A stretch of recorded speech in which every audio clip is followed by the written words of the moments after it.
Hi అండి. నమస్తే.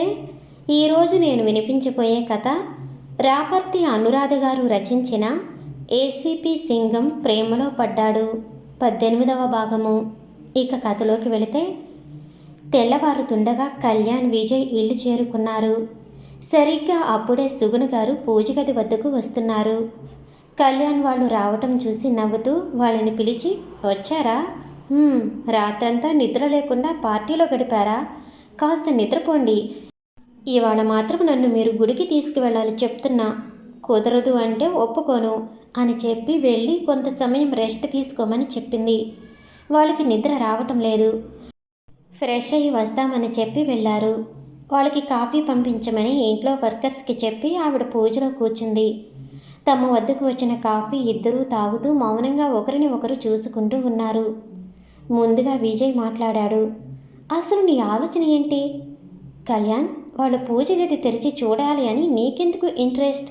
ఆ రఘురామయ్య గారు ఆర్గ్యూ చేయలేదు కాబట్టి సరిపోయింది. లేదంటే ఎంత ఇబ్బంది కలిగేది. పాపం మధు ఇబ్బంది పడింది అంటూ ఉంటే కళ్యాణ్ నవ్వుతూ, ఆయన ఆర్గ్యూ చేయలేదురా, నువ్వు ఫీల్ అవ్వకు. ఆయనకు నేను అర్థమయ్యేలా చెప్పానుగా, ఇంకేంటి సమస్య అని కవర్ చేస్తూ ఉంటే విజయ్ సీరియస్ అవుతూ, నా దగ్గర నీ తెలివి చూపించాలి అని చూడకు ఏసీపీ. విషయం ఏదో ఉంది, నువ్వు నా దగ్గర దాస్తున్నావు. ఏంటి మేటర్ చెప్పు అని అడిగాడు. కళ్యాణ్ సీరియస్గా చూస్తూ, ఏసీపీ అని నువ్వే అన్నావుగా డిఎస్పీ, ఇంకెందుకు నన్ను ఆర్డర్ చేస్తున్నావు?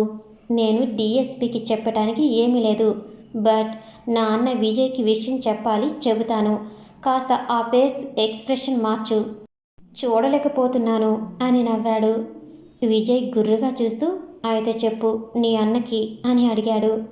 కళ్యాణ్ నిట్టూరుస్తూ, ఐఎమ్ సారీ విజయ్, ఆ అఖిలాండేశ్వరిపై నాకు ఎందుకో డౌట్ కొడుతుంది.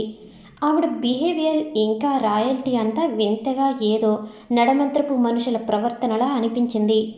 పుట్టుకతో డబ్బు హోదా ఉన్న వాళ్ళకి అనుకోకుండా ఆస్తి కలిసి వచ్చిన వాళ్ళకి వ్యత్యాసం ఉంటుంది. అందుకే ఆవిడ ఆ గదిలో ఏం దాచిందో చూడాలి అని ఆసక్తి కలిగింది. మధుకి నీపై చాలా ఇష్టం ఉంది. ఆ ఇష్టం ఉపయోగించుకుని ఎలా అయినా సరే ఆ గది తెరిపించాలి అనుకున్నాను అని చెప్పాడు కళ్యాణ్. విజయ్ నిట్టూరుస్తూ, నీకెందుకు అలా అనిపిస్తుంది? అవును, ఆ అమ్మాయిని కొట్టినప్పటి నుంచేగా అలా అనిపిస్తుంది. ఆవిడ తన పని మనిషిని కొట్టింది అంటే ఆవిడ ఏదో క్రైమ్ చేస్తుంది అని నీకు అనిపించేసింది, అంతేనా?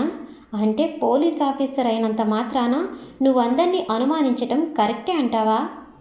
నాకు ఆవిడ ప్రవర్తనపై కోపం వచ్చింది, బట్ కొంతమంది డబ్బు ఉన్నవాళ్ళు ఇలాగే బిహేవ్ చేస్తారు అని కళ్యాణ్కి నచ్చచెప్పే ప్రయత్నం చేస్తున్నాడు విజయ్. కళ్యాణ్ అసలు విషయం ఇది అని క్లియర్గా చెప్పలేక, విజయ్ నువ్వన్నది సరే అనుకుందాం, నిజం చెప్పు, ఆ అమ్మాయి పనిపిల్లలా ఉందా? మధు ఏమో దూరపు బంధువు అంటుంది, ఆవిడ పని మనిషి అంటుంది. ఇందులో నిజం ఏమై ఉంటుంది? ఇందాక మధు ఫాదర్ ఏమన్నారు విన్నావుగా, జ్యోతి పుట్టడమే ఆ గది మూతపడింది అంటూ. మళ్ళీ కాదు, మధు అని కవర్ చేశారు. అందుకే నాకు సందేహంగా ఉంది అన్నాడు. విజయ్ అర్థం కానట్టు, ఏంటా సందేహం అని అడిగాడు. కళ్యాణ్ ఏమని చెబుతాడు? ఆ ఇంటి పిల్లని ప్రేమిస్తున్నాడు, ఆవిడ క్రైమ్ చేసింది అని తెలిస్తే ఏమైపోవాలి అనుకుని, ఏమోరా, నాకే క్లారిటీ లేదు. ఆ గది తెరిచి ఉంటే క్లారిటీ వచ్చేది. ఏమో, సర్లే, ఎలాగూ గది తెరవలేదు. లేనిపోని సందేహాలు పెట్టుకుని నువ్వు మధు ఇబ్బంది పడటం నాకు ఇష్టం లేదు. అందుకే ఈ విషయం ఇక్కడితో విడిచిపెట్టాయి, సరేనా? నేను వెళ్ళి ఫ్రెష్ అయ్యి వస్తాను. అమ్మని గుడికి తీసుకువెళ్ళి వద్దాం అంటూ వెళ్ళిపోయాడు కళ్యాణ్. విజయ్ ఆలోచిస్తూ, కళ్యాణ్ నా దగ్గర ఏదో దాస్తున్నాడు. అది చిన్న విషయం అయితే కాదు. వాడు నా ముందు తడబడుతున్నాడు. ఎందుకు? నా దగ్గర నిజం దాచాల్సిన అవసరం ఏముంటుంది? అంటే ఆ అఖిలాండేశ్వరి క్రైమ్ చేస్తుందా? ఏదైనా స్కామ్ లాంటిది చేసిందా? వీడు ఎందుకు నిజం చెప్పటం లేదు అని ఆలోచిస్తూ కూర్చున్నాడు. అరగంట గడిచింది. కళ్యాణ్ ఫ్రెష్ అయ్యి బయటికి వచ్చాడు. ఇంకా విజయ్ డల్గా ఉండటం కనిపించింది. కళ్యాణ్ నిట్టూరిస్తూ, ఏమైందిరా? చెప్పాగా, ఏదో అయిపోయింది, ఇంకా వదిలేయ్ అని అంటూ ఉంటే విజయ్ సీరియస్ అవుతూ, ఆపరా నువ్వు. నాకు పుట్టినప్పటి నుంచి తెలుసు, ఏదైనా పట్టుకుంటే దాని ఆది అంతు తెలుసుకునే వరకు విడిచిపెట్టవు. ఈ అఖిలాండేశ్వరి మేటర్ నువ్వు వదిలేయటం జరగదు.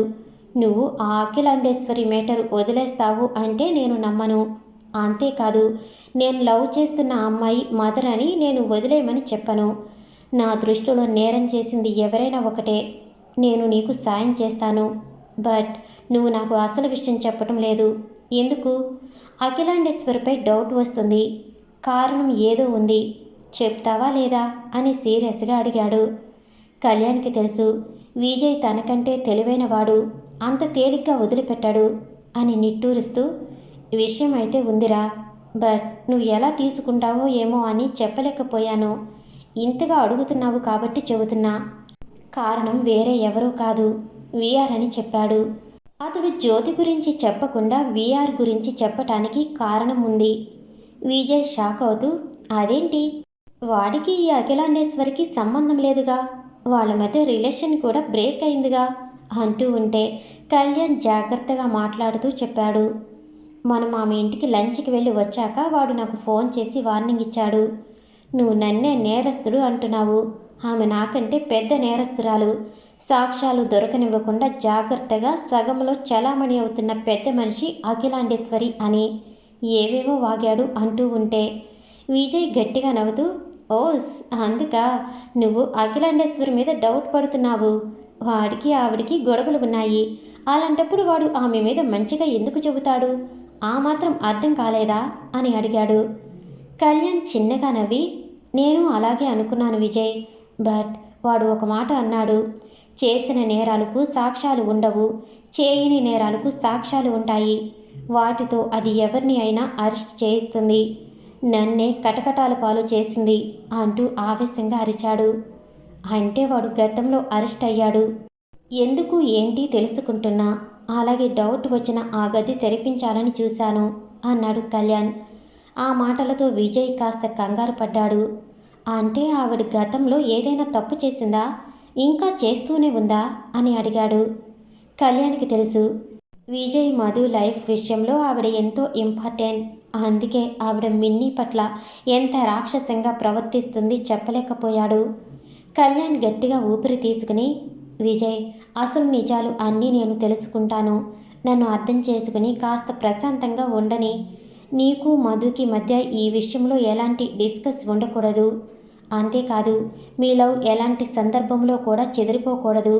ఇది నా రిక్వెస్ట్ అంటూ ఉంటే విజయ్ నవ్వుతూ, మధు తానుగా నా హృదయంలో చేరుకుంది. తానుగా వెళ్ళిపోవాలి అనుకోవాలి తప్ప నేను నా ప్రాణం ఉండగా ఆమెను దూరం చేసుకోను. విషయం ఏదైనా కానీ మధుని విడిచిపెట్టను. నువ్వు టెన్షన్ అవ్వకు అని మాట ఇచ్చాడు. కళ్యాణ్ అమ్మయ్య అనుకుని, ఓకే నేను నా ప్రయత్నాలు చేస్తున్నా. సార్కి చెప్పాను, వీఆర్ అరెస్ట్ అయిన కేసు ఫైల్ ఇప్పిస్తా అన్నారు. చూస్తాను అసలు ఏంటా కేసు అన్నది అని చెప్పి, వెళ్ళు, గుడికి వెళ్ళాలిగా, ఫ్రెష్ అవ్వు ముందు. అయితే ప్రశాంతంగా ఉండు. ఆ వీఆర్ వేసిన నిందలు అన్నీ అబద్ధాలని తేలి అంతా హ్యాపీగా ఉంటే అంతే చాలుగా అని చెప్పి పంపాడు. విజయ్ నవ్వుతూ ఓకే అంటూ స్నానానికి వెళ్ళాడు. కళ్యాణ్ బెడ్ మీద పడి టవల్తోనే అలాగే నిద్రపోయాడు. విజయ్ స్నానం చేసి బయటికి వచ్చేసరికి కళ్యాణ్ అలాగే నిద్రపోతూ కనిపించాడు. అతడు చాలా అలసిపోయాడు. చాలా రోజులుగా అతడికి సరిగ్గా నిద్ర లేదు. అందుకే విజయ్ కళ్యాణ్ని డిస్టర్బ్ చేయకుండా అమ్మకి విషయం చెప్పాడు. కళ్యాణ్ నిద్రపోతున్నాడు, వాడిని డిస్టర్బ్ చేయటం ఎందుకు? పైగా వాడికి దేవుడి పూజల పట్ల నమ్మకం లేదుగా. వాడిని నిద్రపోని పిన్ని, మనిద్దరం గుడికి వెళ్ళి వద్దాం. చెప్పు, ఏ గుడికి వెళదాం అని అడిగాడు. ఆవిడ అర్థం చేసుకుని, వాడికి తల్లిని నేనే అయినా నాకంటే నీకే వాడి కోసం ఆతృత ఎక్కువరా. నువ్వు నా కడుపున పుట్టకపోయినా వాడిని నీ సొంత తమ్ముడిగా చూసుకుంటున్నావు. మళ్ళీ జన్మలో అయినా నిన్ను నా బిడ్డగా ఇమ్మని కోరుకుంటున్నా అని నవ్వింది. విజయ్ కూడా నవ్వుతూ, పిన్ని నువ్వు నాకు మా అమ్మతో సమానం. ఇలా వేరు చేసి మళ్ళీ జన్మ వరకు వెయిటింగ్ పెట్టుకు. ఇప్పుడు కూడా నేను నీ కొడుకునే, వాడు నా తమ్ముడే, అంతే. చెప్పు, ఏ గుడికి వెళ్తున్నాం అని అడిగాడు. ఆమె నవ్వుతూ మన కులదైవం గుడికి అని చెప్పింది. విజయ్ నిట్టూరుస్తూ, అదేంటి పిన్ని, చాలా దూరం ఆ గుడి, 20 కిలోమీటర్లు వెళ్ళి రావాలా అని అంటూ ఉంటే ఆవిడ చెవి మెలేస్తూ, ఏం ఆకలి వేస్తుందా? అందుకే దీర్ఘాలు తీస్తున్నావా? "హా, అక్కడ ప్రసాదాలు చాలానే దొరుకుతాయి, పద" అంటూ అతన్ని ముందుకు కదిల్చింది. విజయ్ హుష్ అనుకుని సుగుణతో కారులో బయలుదేరాడు. మార్గ మధ్య మధుకి మెసేజ్ చేశాడు. తాను పిన్నితో గుడికి వెళుతున్నట్టు ఆమె అడ్రస్ చెప్పమని చెప్పింది. అతడు టెంపుల్ వివరాలు చెప్పాడు.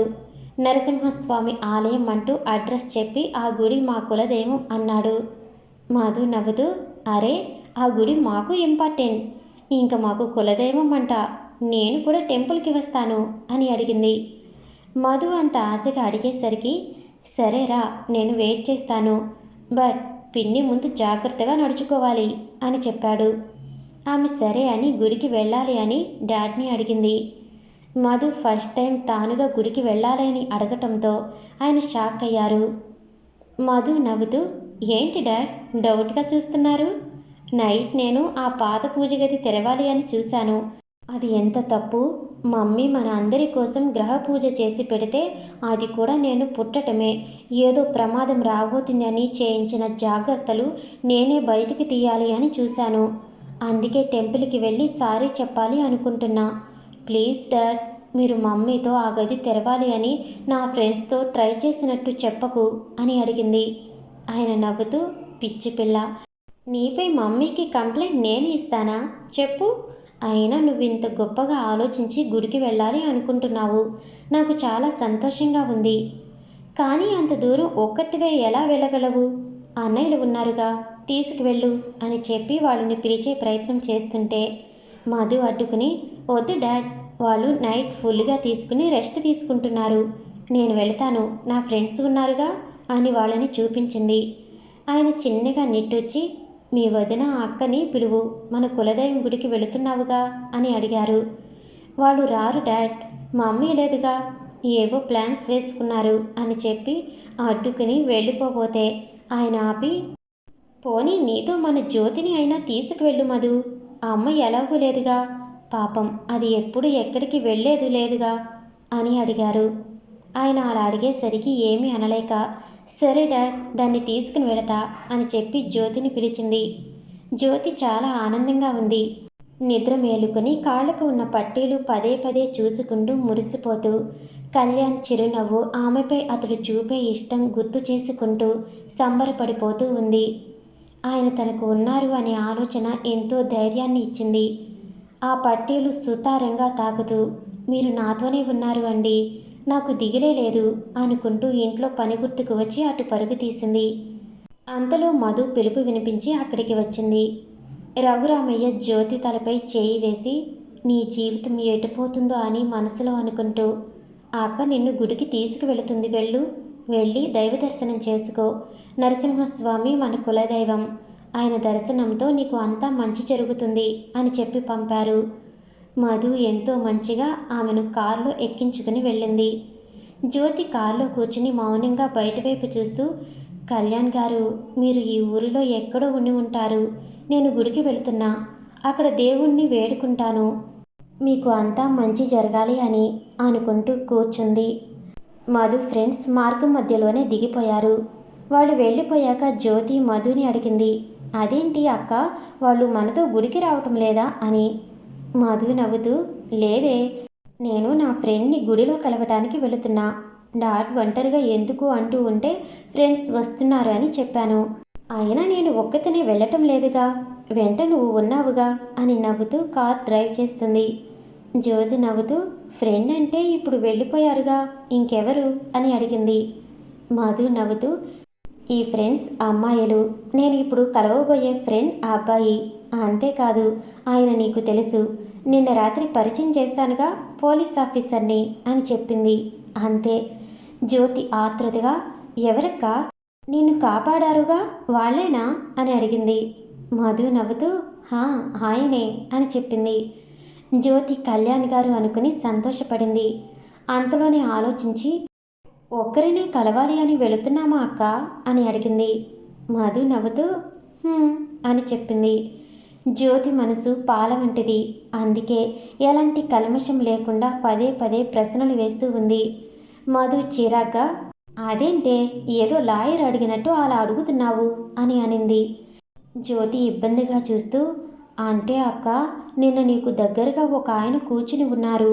నువ్వు ఆయన మెడలో గొలుసు వేశావు కూడా నేను చూశాను.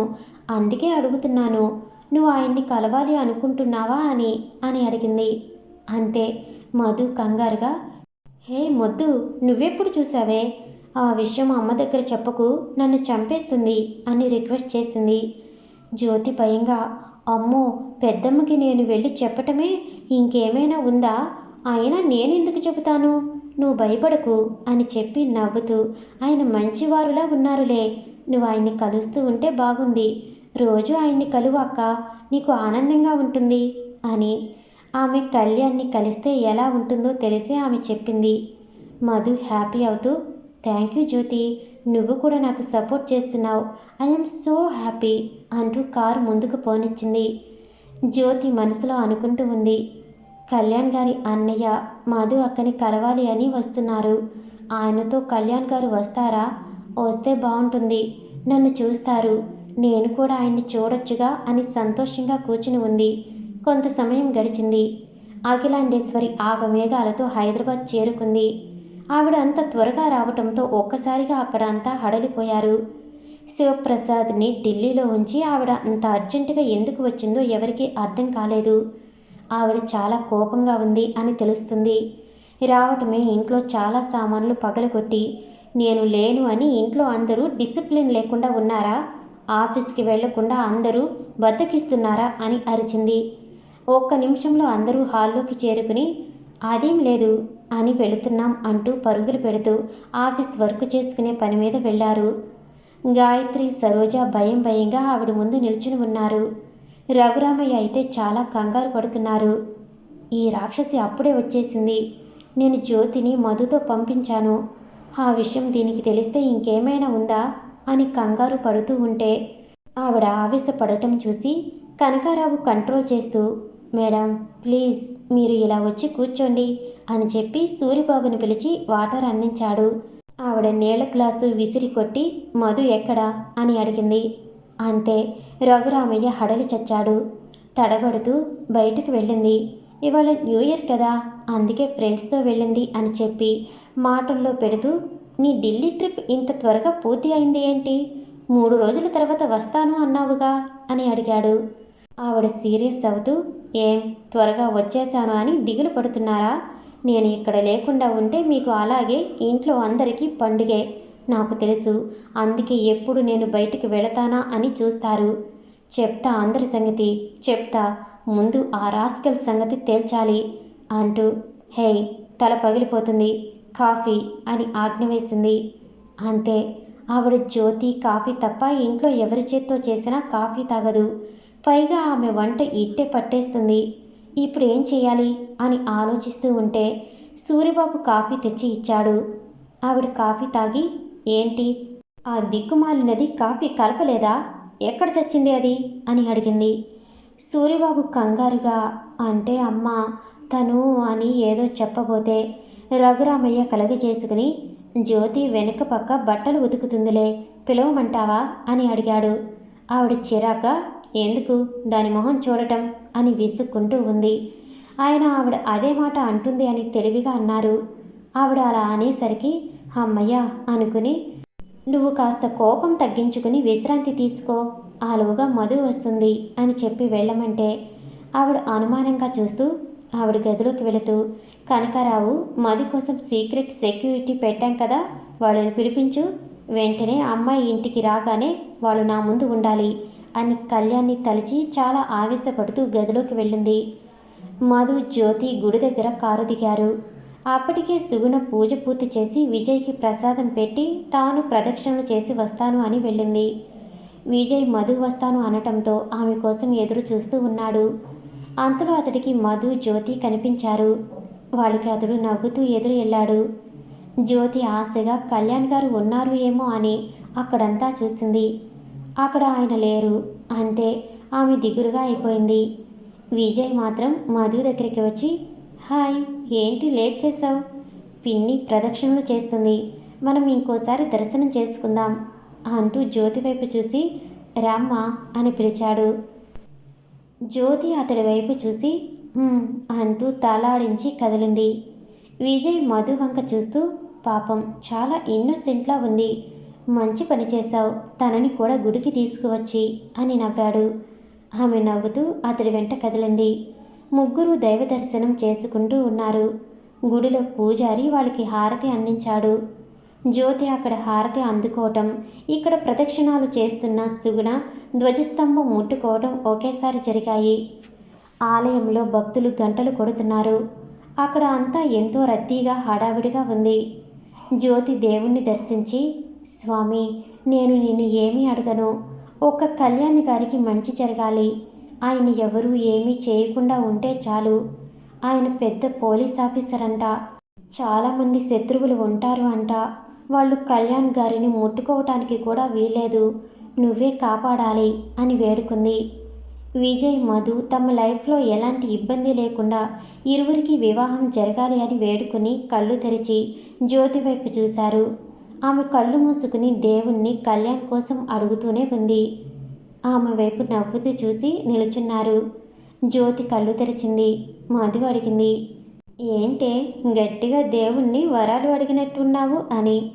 జ్యోతి అవును అక్క అంటూ చెప్పింది. విజయ్కి అర్థమైపోయింది జ్యోతి ఎంత మంచి అమ్మాయో, ఏమీ తెలియని అమాయకపు పిల్ల అని. అంతలో పూజారి కుంకుమ ఇచ్చారు. అందరూ నుదుట పెట్టుకున్నారు. జ్యోతి కొంత తీసుకుని అక్కడ ఉన్న పేపర్లో పోసి ప్యాక్ చేసుకుంది.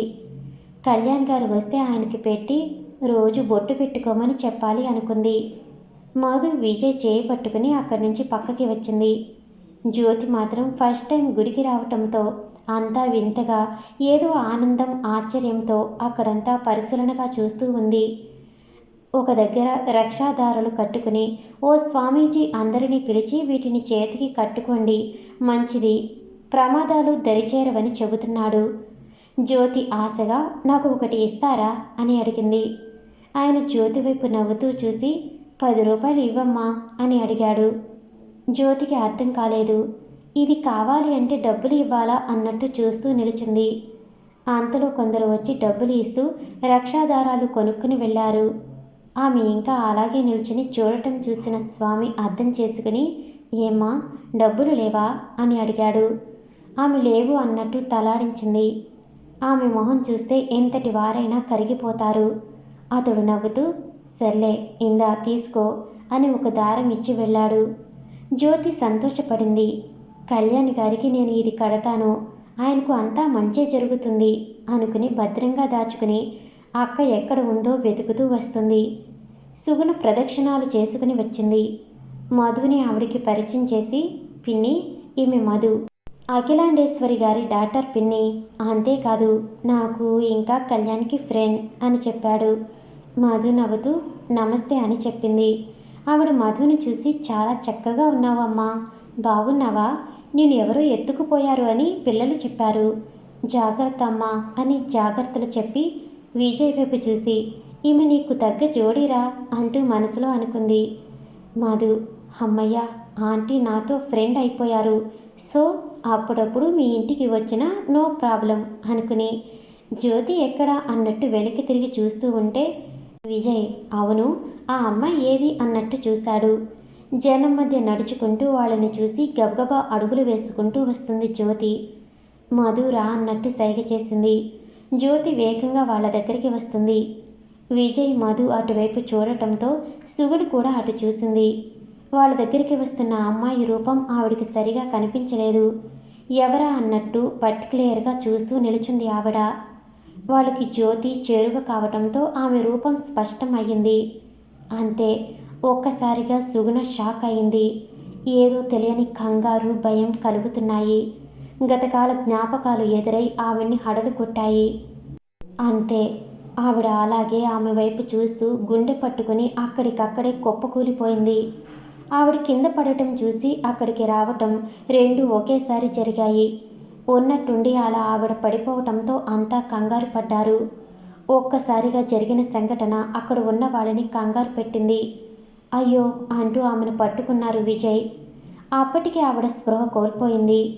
మధు, జ్యోతి భయపడిపోయి ఏంటిది? ఏమైంది? ఎందుకు ఆంటీ పడిపోయారు అని అడుగుతుంటే విజయ్కి కంగారు అనిపించి, ఏమో నాకు తెలియదు, వెంటనే హాస్పిటల్కి తీసుకువెళ్ళాలి అని కారులో ఎక్కించి హాస్పిటల్ వైపు పయనమయ్యాడు. మధు, జ్యోతి అతడి కారులో ఉన్నారు. జ్యోతి ఏడుస్తూ, అక్క, ఈవిడ ఎవరు అక్క, ఎందుకు ఇలా పడిపోయారు అని అడుగుతుంటే మధు దిగులుగా, ఆంటీ కళ్యాణ్ సార్ అమ్మగారు అని చెప్పింది. అంతే. జ్యోతి భయంగా గుండె పట్టుకుని ఉండిపోయింది. అసలు విషయం ఏమై ఉంటుంది? జ్యోతిని చూసి ఆవిడ ఎందుకు అలా పడిపోయారు? తర్వాత ఎపిసోడ్లో తెలుసుకుందాం. Thank you for watching.